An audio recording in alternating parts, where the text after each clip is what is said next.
Universities are places of education where we send our young to learn a career or have an experience that will help them form identity as they enter adulthood.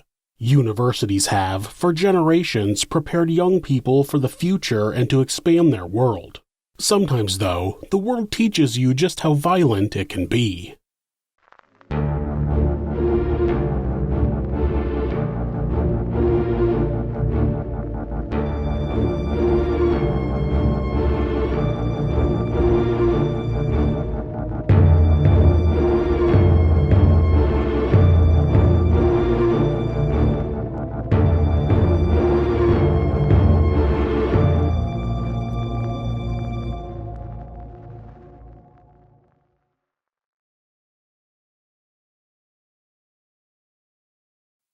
After the American Revolution, Britain ceded the area that became the Mississippi Territory, and Mississippi became the 20th state on December 10, 1817. The University of Mississippi was chartered on February 24, 1844.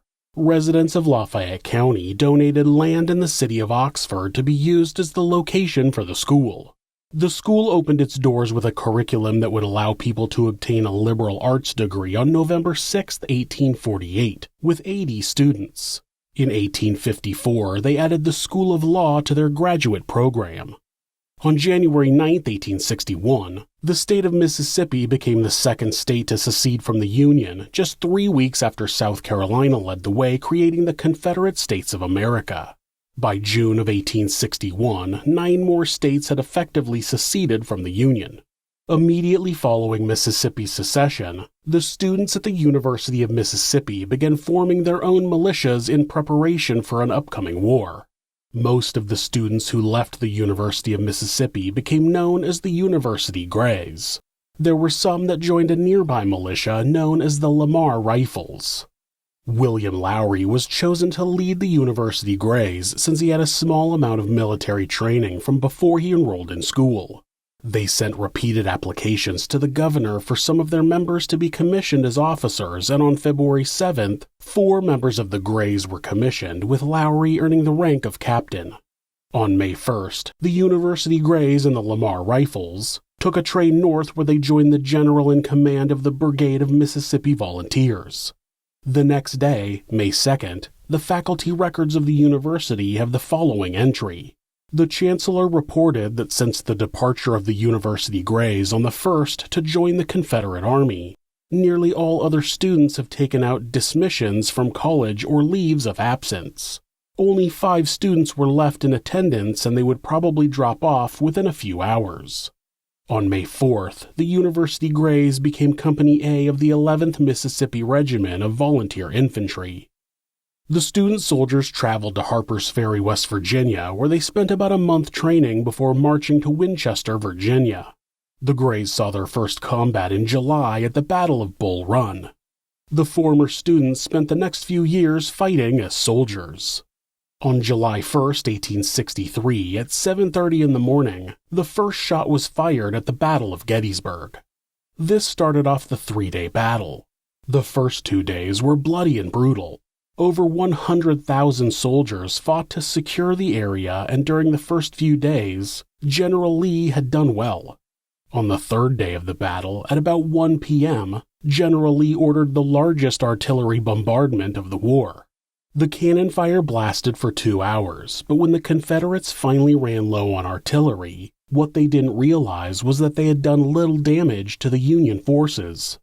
By now, the Greys had arrived at the battle, and they joined over 12,000 more Confederate soldiers in what would become known as Pickett's Charge.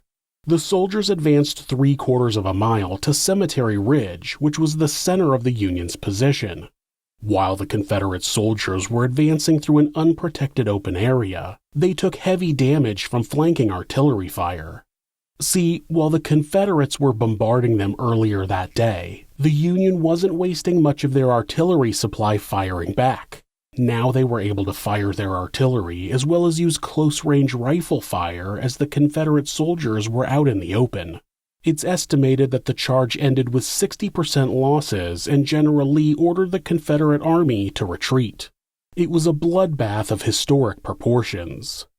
With heavy losses from the Battle of Gettysburg, the remaining Greys were combined with the Lamar Rifles, and the company continued fighting until the end of the war.